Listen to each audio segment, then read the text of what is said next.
Welcome to MotorMav.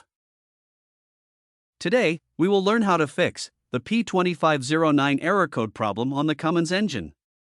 So, without further delay, let's get straight into the details. Basically, P2509 code in Cummins indicate problem with the PCM or Ecm.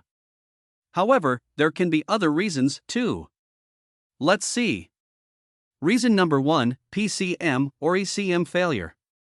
When you find out the main PCM or Ecm has gone wrong, you don't get any other option left without replacing the unit with a new one, because Ecm or PCM repair isn't an easy task and isn't very often practiced in the automobile industry. Reason number 2, bad battery connection. For this, check on the battery of your vehicle thoroughly and see if the connections are secured.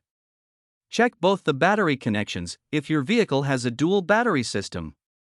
Secure the connection again, and you're done. Reason number 3, PCM or Ecm power relay failure. The solution to PCM or Ecm power relay failure is you can fix the relay with the help of professionals. Reason number 4, low battery voltage. For this, either change the battery or recharge it to solve the issue. And reason number 5, fast battery drainage. To resolve this problem, get your battery tested with a multimeter. Or, it would be best if you take it to the professionals. Hope you have enjoyed our video. Visit our page MotorMav to read this blog in detail. And do subscribe to our channel and hit the bell icon.